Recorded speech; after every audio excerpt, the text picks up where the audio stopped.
Okay, awesome. Okay, well, welcome to our summer camp keyloggerling webinar. This is actually, I've been very excited about this one. Summer camps are sort of near and dear to my heart. And so let's make a splash with loggerling at your camp this summer. I guess I just want to first say why camps? Why logrolling at camps? When I first started key log rolling and we were brand new and we were trying to figure out, how are we going to introduce this sport to kids and families all across the country. There just was one of me. So we had a small team and I was like, we thought about who do we want to introduce this to? And we thought, you know what, summer camps are the perfect place to start because you guys you're introducing kids to new activities all year long or all summer long. It's a place where kids come wanting to try new activities and putting themselves, in sort of maybe uncomfortable position, trying something new, putting themselves out there. It's a safe place to explore something new. You have staff that are great role models, no pun intended, and they are also willing to learn something new really fast and then teach it to the campers all summer. And of course, most of you have water. So we thought, okay, let's just focus on camps. So we've been focused on camps since we first started our company, and we continue to be really excited about partnering with you all to help bring this great sport of log rolling to your campers throughout the summer. So I think when you're starting a camp program, I think it's helpful to think a little bit about what are your goals and priorities for adding log rolling. Are you trying to find something new to attract new parents and campers and you're feeling like you need something splashy? Are you trying to show existing families that you are continually, raising the bar and adding new activities? Are you looking for something just for open swim time, something at the waterfront that the kids kind of do on their own and be self-directed with? Are you looking for a new, more instructional activity? Do you need an activity for non-swimmers or not strong swimmers in that shallow area? Are you looking for an all ages activity for your family camp? So thinking about some of those things will help you figure out what areas of programming that you want to focus on, and how you might start to kind of roll out, pun intended, this program at your camp this summer. So a quick, I know some of you have log rolling, some of you don't. I think I just really wanted to kind of go through this quick checklist when you're adding a new program, especially not only a new program, but like a brand new activity that maybe some families don't even know about yet. So I think when you first decide to get log rolling, you've got your key logs, the first thing to do is make sure your camp families know about it. Put it on your website, put it in your social media, make sure to list it as a program activity that you're now offering. One, just because you should show this off.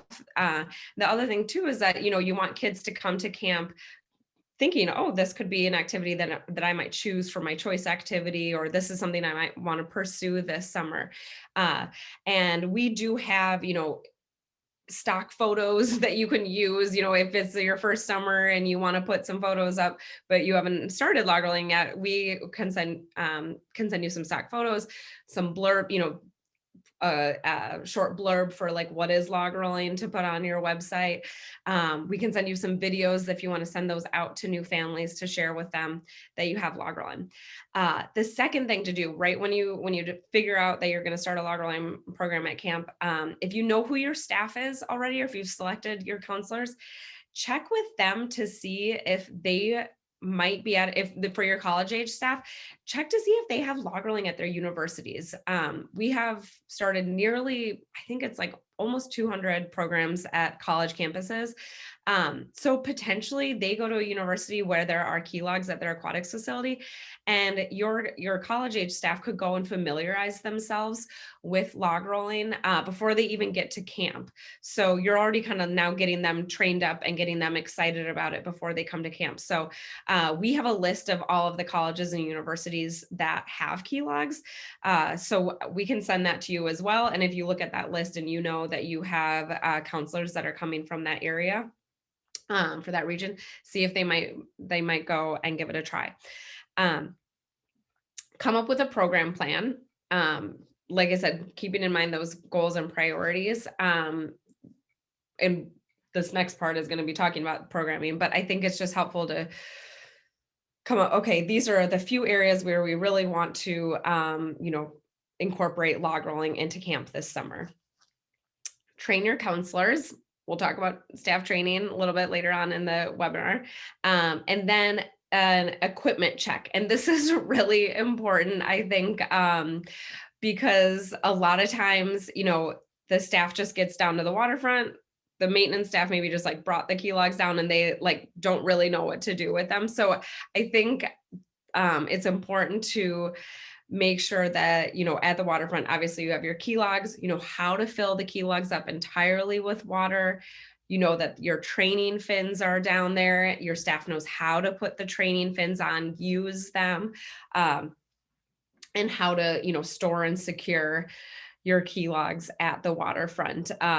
We inevitably every summer, and I know that we see, we love seeing photographs on social media and stuff of people log rolling, but I can always tell them like, oh, they didn't read the manual because the logs either like don't look filled up or they're not using the training fins.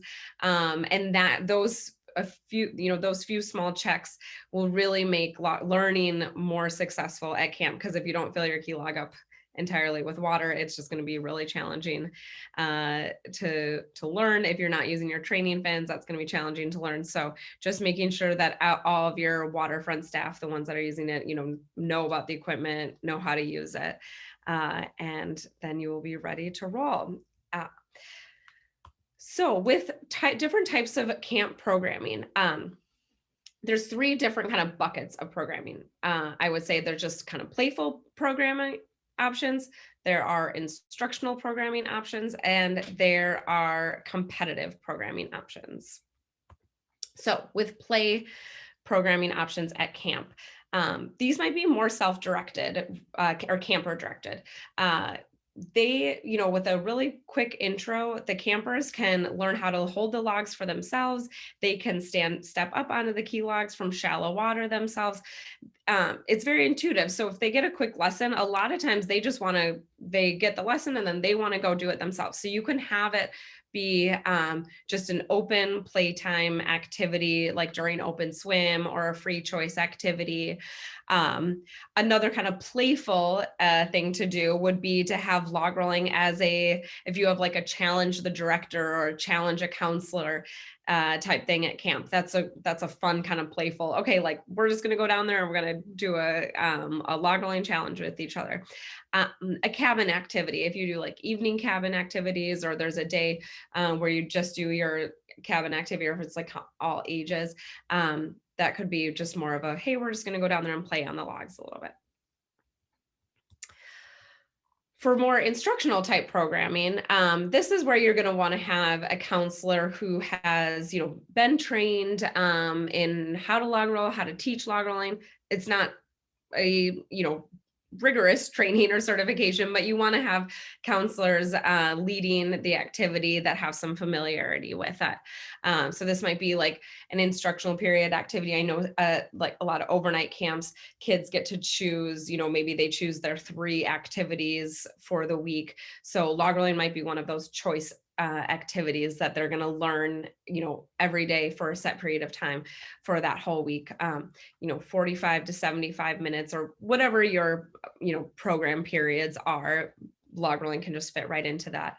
I would say this might be a little bit smaller groups. Like I recommend, 4 to 6 campers per key log. And I, recommend having your staff that are leading this be somewhat familiar with, some of our more like curriculum based instructions. So, there's certain creating some, learning objectives for them. Okay, do we know the different steps that we're learning? How long can you stay on? How much control of the log do you have? So there's really a lot there with log rolling, where it can certainly be just like totally playful and fun, but there is a progression to learning, and it can be a really great instructional activity where campers truly, like throughout the life, they might come and be a camper at 8 years old just learning how to log roll, but then they might, by the time they're in their teen years, they're still log rolling and still progressing and still learning more. It's not like they've aged out of it. It truly is a lifelong sport. And so it's not just something that, oh, this is for younger campers, or, oh, this is for older campers. It's something that will carry with them through their lifespan, over years at the camp. If you are going to be doing some more of this instructional log rolling, where the kids are getting, a little bit more guidance, I definitely suggest having some sort of award or certificate. I think that always makes kids get excited about a new activity at camp, and then it becomes kind of part of the tradition. So, a lot of camps have like a fishing award at the end of the, biggest catch or something at the end of the summer. And there's different awards for different activities. Create a log rolling award so that the kids that start to get into that they start, want to achieve that, and makes them feel like, okay, log rolling is, really an integral part of camp. So then, competition. So competition can be fun, super fun. Competition can kind of like be play based also, because at its heart, log rolling is, you know, it's fun to just balance on the log. But as soon as you step on, you're like, okay, I want to go against someone else. So beginners can compete. They don't need to all of a sudden they don't need to have gone through this whole, instructional phase first. The kids, they know what they're going to hop on, they're going to try it. And as soon as they get the hang of it, they're going to be like, okay, I want to go against you, or I want to go against you. And they're going to start to compete. So that will just come naturally. But if you want to have some more, like organized competitive log rolling events at camp, one would just be to have a camp-wide log rolling tournament at the end of the summer. This image here is from a boys' camp in northern Wisconsin, and I spoke with the director afterwards, and he said it was so cool to have, the entire camp down at the waterfront, watching this log rolling tournament. You see these two boys competing, and you have the whole camp, all of their energy is focused on these two boys and what they've learned throughout the summer. And I think that's super cool, because he just said it was really powerful for them. A lot of times at camp, everyone's going in every direction, and you might have this big color war activity going on or that. But with this, it was like everyone was really focused on just these two people at just that one time, because log rolling is fun to watch. So even the kids that aren't doing it, you can see some of the kids over there biting their nails and watching the match. I think that's a cool thing for the kids that have dedicated themselves to learning to log roll for the summer. That's really, empowering for them.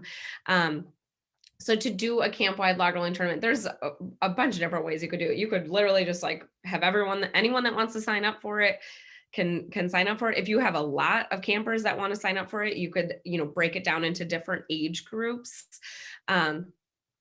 You could have, different categories of, potentially different challenges that you would have to do on the log. Not only just have like a head-to-head tournament, but maybe there's a challenge of how long can you stay on, or how many times can you spin the log back and forth. So there's different elements that you can add into that, that competition. But to put on a log rolling tournament is pretty simple. I mean, it's a simple head-to-head bracket. You could do rounds or matches that are 2 out of 3 or 3 out of 5 falls. Again, all of our written manuals really walk you through how to do some of these activities. You could also incorporate log rolling into other like competitive events at camp. If you have like a big color war and you want to make log rolling one of the activities, a couple ways to do that would be to one, maybe when it's the log rolling time, you have to, if it's like a, depending, I don't know how each, like all the different color wars are run, but if it's something where it's more like a scavenger type thing where you have to, do one activity before moving on to the next, you could have something where they have to come in log roll and they have to either, again, stay on for a certain amount of time, roll the log for a certain amount of time. Maybe you go against the other team and you can't, move on to the next activity until you beat the team that comes behind you or something like that. So you can, we're happy to like work with you specifically on helping you figure that out. But I also know that you guys all have really creative, enthusiastic counselors who can also kind of think about how you do certain activities at camp and how to then, incorporate log rolling into that. You could have an ongoing challenge ladder throughout the summer. So when I think back on like tennis, I went to tennis camp and we had a challenge ladder throughout the 4 weeks. And it was like, you could always go and challenge someone above you on the ladder. So you could have a log rolling ladder and, you just move you have everyone's names either on a whiteboard or you have, maybe they write their names on a little slide board and you have it down at the waterfront. Anyone that wants to like participate in the challenge ladder for the summer. And then during free time or, during any open time, kids could go down and say, hey, I want to challenge Susie today in log rolling. And then Susie and Sally go down and log roll and they do their challenge match. And then you can kind of, move kids up and down the ladder throughout the summer. You could also have like a weekly or daily log rolling challenge. A counselor could pick a trick or some sort of challenge measurement for the day, and everyone that wants to try to go meet that challenge at some point throughout the day, they have to get themselves down to the waterfront and show that they have completed that challenge for the day. So there's lots of different ways that you can make log rolling competitive, but again, also playful. It doesn't necessarily need to be, it can be, more like personal milestones. It doesn't necessarily need to always be like a head-to-head log rolling match, which is sort of what the traditional concept of log rolling would be. Okay, I want to just talk specifically to day camps for a little bit. Because I know we have a few of you on here. So log rolling for like a week-long day camp, it could be a log rolling specific camp. The University of Minnesota does a really great log rolling camp that, I think there's like 3 different, they have, each week they have a multiple camps that you can choose from. 3 weeks throughout the summer, they have a log rolling specific camp. And so that means that, in the mornings they're log rolling and then in the afternoons they're doing some other activities. And so they developed a really great curriculum for their camp, and they incorporated some fun things into it about logging and forestry and lumberjacks and a whole like booklet and stuff. So I'm happy to put you in touch with the community programs at the University of Minnesota if that's something you're interested in. I'm sure they'd be happy to share some of that with you. So it could be a log rolling specific camp. It could also be an add-on to other sports or day camps that you offer. So, if you in a couple different ways. So one, if you just like, have kind of your normal general day camps, log rolling can just be one of the many activities that you choose to do with the kids for that day. Or if you rent out your facility to like sports camps or any sort of like, specific group camp, you could ask them, hey, we also have log rolling, in our pool. Would you like to add log rolling onto your menu of activities? And then you could even like charge extra for that. So that's one way to go about it. Log rolling is so great for core strength and footwork and balance. And so for any, and it's also very safe. You're not gonna, you're not gonna have like a very rare that you would have like a log rolling related injury. So if you have kids that are coming for high level sports camps, could be a really unique training tool for them to try while they're at camp. For day camps, log rolling can certainly be in the pool at your facility that you have. You can also set up an inflatable pool. This is an image of, a girls' day camp. It was like an outdoor adventure camp. And so they're at a park in Minneapolis, but then they got this inflatable pool. I can send you some different options, but they're really not expensive. You can get them on Amazon for like $180. So you can set up this inflatable pool, fill it with water, and then you can have log rolling in the park, or if you're a university doing a camp, you could do it in college, or sorry, in the quad. So you have a lot of flexibility with it there. If you don't have your own facility or your own pool, or you're not at at your own private waterfront, you can set up that inflatable pool. Is a super fun way to go about it. Another, for day camps, again, like if you don't have your own facility, you can really easily bring your key logs to a nearby beach.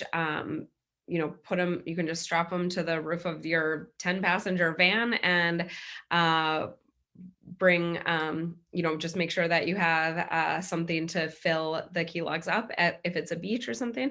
And you can run, a log rolling activity just at a local beach. I did a camp for actually the Shriners Children's Hospital one summer, and they don't have they just do like a couple day camps for kids with limb deficiencies throughout the summer. And we just brought the key logs to a local beach, and they met us there with their with all the kids in the van, and we got out and log rolled, and they had a great time. So you don't necessarily need to have your own facility to add log rolling to your day camp. Okay. I just want to go over some kind of safety and use specific things, because I know that is always really important to people. Of course, it's of the utmost importance. Log rolling has a really strong safety track record, but it is one of those activities that we call a high perceived risk, low actual risk activity. So a lot of times it's super common, but people's first perception is that they're going to get hurt in some wacky way when trying log rolling. But in reality, when you fall off the log, the reason why you're falling off is because your body weight is moving away from the log. So as long as you have a safe fall zone, you're just falling safely into the water. And that can be, at knee or waist depth if you're at like a natural waterfront, or in that 3 foot area of the pool, if you're in a swimming pool.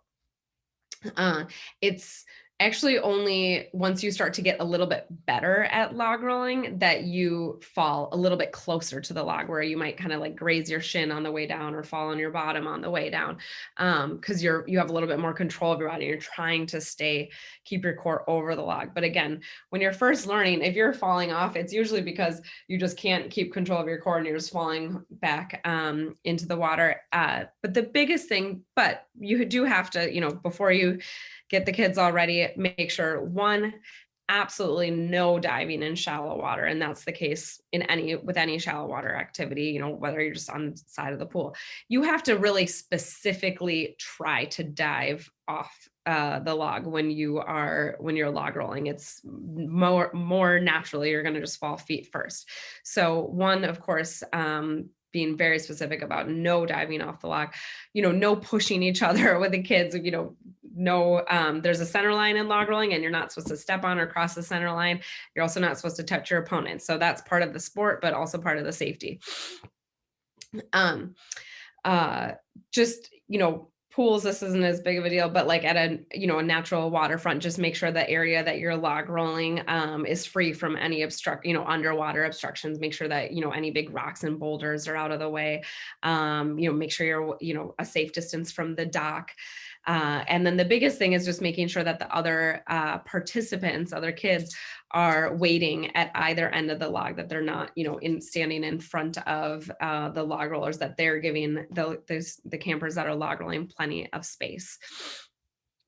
I mentioned this at the beginning, but a couple just really important things too, in terms of safety, but also in terms of use, is making sure that your key logs are entirely filled with water. The way that they work is that there's a foam baffle on the interior, and then you fill the logs with water, and that gives the weight and the mass back to the logs, so they spin like a Western red cedar log rolling log.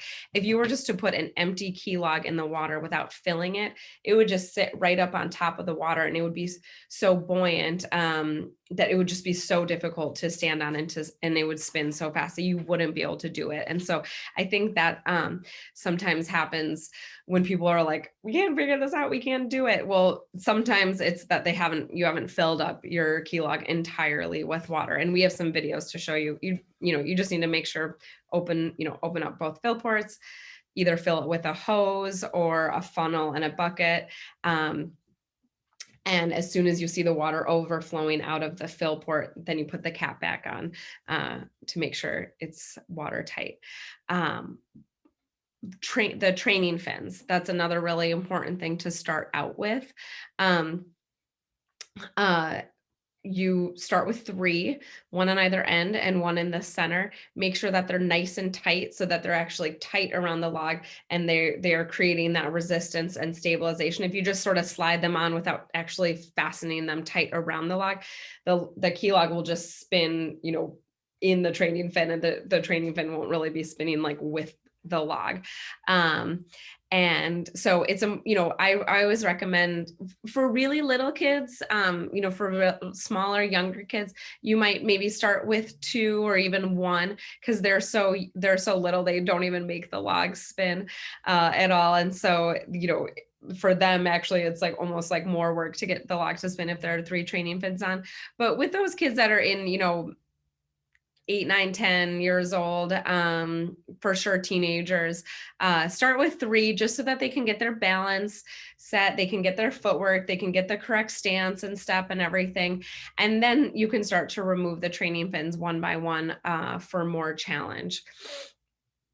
If you, for anchoring the key log, I would say if you are able to anchor it, you should. That's great. In a swimming pool, you want to make sure that there's a couple different ways to anchor the key log. We have training fin straps that you can clip on either end of the key log, and then you could either use a tether to tether both ends to a lane line, like keep the key log perpendicular to the lane lines, and you can kind of set them up in the pool that way. If you do have anchoring points in your pool in the bottom of the pool, you could anchor the key log to the anchor points in the bottom of the pool. We do have these anchor weight bags that you can fill with weight and drop the weight bag. It's like a soft-sided weight bag on either end of the log, and that'll keep the log from spinning too fast within the pool. I will say it's not going to like totally steadily secure it. It'll have some give, but it'll at least keep it pretty steady so that your staff can manage it, and it's not going to be changing direction too fast. At the lake, just like any other inflatables that you anchor, you can anchor the key logs. So, but it's a lot easier than anchoring some of those like huge inflatables. You could, I would say, in terms of like storing it, you can, if you have your own private waterfront and you just want to leave the logs in the water all summer long, that's great. That's a really easy way to do it. You can either, have your kind of set spot for where you're going to have the log rolling. You can either use some cement blocks under the sand and then have a mooring line up and clip it to the key log on either end. You can also use those like weighted anchor bags. I know at our cabin, we did that like all summer. We just had one of those weight bags in and we connected our key log to it and it just kind of floated around right on our shore all summer. Or like a screw anchor in the sand. Those work well as those work great too. If you at the natural waterfront, you don't necessarily have to anchor it. You could also just, clip it to the dock when you're not using it, unclip it, bring it out into the water when you are using it. And if anyone has specific questions after about your specific location, I can work through those with you later. Okay, now lastly, on to staff selection and staff training. I say this all the time, and so forgive me if you have been in our other webinars. You're probably getting sick of hearing me say this, but you do not need expert log rollers to have great log rolling instructors. Log rolling, unlike some other sports, when I think about other sports that I do, tennis, skiing, yoga, you have to go through some like pretty rigorous training to be able to teach someone else how to do those sports, or you need to be pretty proficient at those sports to teach someone else. But with log rolling, your staff, as long as they're enthusiastic and basics of it and lead your campers in a great log, but you definitely need to like give them to do. So I would say, well, first, like I said before, if first check maybe your counselor already log rolling in college. So first see that, because then they're going to be like some really great log rolling instructors. Once you have your staff selected, have them read and review our written manuals and videos. I know that no one loves to like go through an instructional manual, but truly our manuals, my husband always says this, and he's new to log rolling and he's a new log roller, and he read through our manual and he was like, he's been taught by world champion log rollers. And then he looked at this manual and he was like, yep, this is pretty much like, if you just read this, that's pretty much teaches you how to log roll. So I really encourage them to have, or encourage you to have your staff read through the manuals that we give you with your key log. We also send you like the PDF copies of those. So if you don't have them, or if you lost your manual, we can send you the PDF. You can email that to your staff even before they get to camp to have them take a look at that. Have them, again, we have the links to videos online. So have them watch our videos. I know no one wants to watch like an 18-minute YouTube video these days. Everything's in like less than 30-second clips, but we have a video that's about 18 minutes long, and it really takes you through a beginner log rolling lesson. So if they watch that, it'll teach them how to log roll, but it'll also teach them how to teach someone else how to log roll. So once they've, familiarize themselves with the manuals and the videos, then you want to make sure that, during your camp staff training week, have those that are kind of selected as the log rolling instructors, have them schedule a practice time with each other during staff training week so that they can at least feel somewhat comfortable holding the key logs, giving the cues, doing, demonstrating the activity themselves. And then I would say, give that staff that staff group, or give your log rolling instructors an opportunity to teach another staff group how to log roll, so they can practice teach with a group that's never log rolled before, because that group that's never log rolled before, they then will trigger things like, oh wait, how do you do this? How do you do this? So that will help kind of sharpen the edge a little bit for the log rolling instructors, teach them, oh, I missed this or I missed that. So like if you have your log rolling instructors, a fun thing for them to do would maybe be have them teach the sailing instructors how to log roll, or have them teach the kitchen crew how to log roll, so that they can get some practice at least before the campers arrive and how to teach. So that is, wow, 31 minutes. There we go. That is pretty much in a nutshell how I would say you should introduce log rolling to your summer camp. I don't want to oversimplify it, but I do think that if you follow the steps that we've set out, I really think that you guys can have a super fun summer of log rolling, and we really see you as partners again, like I said at the beginning, in helping us introduce this great sport to kids all across the country. Our mission is to see log rolling in the Olympics one day. So who knows, maybe you have some future Olympians at your camp this summer. So let's see, do we have any? I'm going to go over to our Q&A and see if we have any questions. Any questions? Is that it? Just the inquiry one?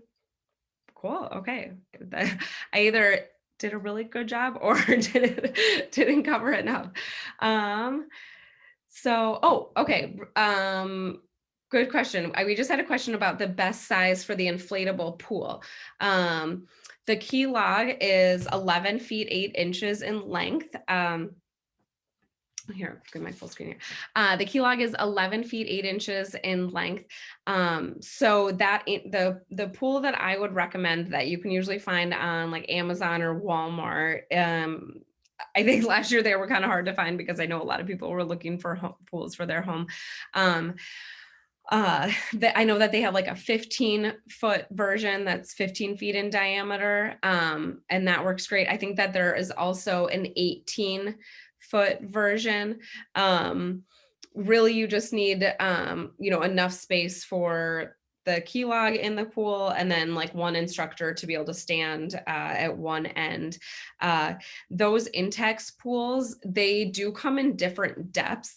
They're a little bit harder to find, but if you can actually find like the shallower one, I think there's one that's maybe like 36 inches in depth rather than 42 inches. I would go with that one, but you can go with the 42-inch one, and you just don't fill it up all the way. So for that pool, basically the way it works is there's like an inflatable ring, and then as you fill the pool up with water, the ring just raises the depth. So you don't necessarily need to fill it up the entire depth. But if you can find the little bit shallower one, it's a little bit easier to manage. You just don't need to fill it up as much. Any other questions? What am I missing? Okay. Well, I think that is it then. We'll let everyone get off to their Friday afternoon. Hopefully you can start the weekend early. Thank you so much for joining today. I hope that we can, whether you already have a program or whether you're considering one, I hope we can make this a really special summer for you at camp, because I'm sure that you are all really itching to get back out there after such a crazy year. And I know you all went through so much last year trying to figure out the best way to serve your campers and families. Oh, really quickly, speaking of families, if you offer a family camp, log rolling is really great for family camps. Or if you offer, post season like groups and that kind of stuff. Adults love log rolling too. And so if it's a family camp, the families love learning a new activity together. With most activities, parents are always the ones that are teaching the kids, but with log rolling, because the whole family might be learning something entirely new together, and actually the kids are probably going to be better than the parents, it kind of puts them in a new dynamic, which is super fun and memorable. And whenever someone experiences something new for the first time, that memory is really imprinted. And so if they're learning to log roll for the first time at your camp, that memory of your camp is always going to be seared with them. So family camps, and then also if you do, women's groups, men's groups, if anything throughout the year, other like team building activities or workshops, corporate groups, if you host them at your camp, I definitely would suggest letting them know that log rolling is an activity and that it's something that they can add to their camp experience with you. So with that, thank you. And I hope to see and be in touch with all of you soon. Thanks so much. Take care.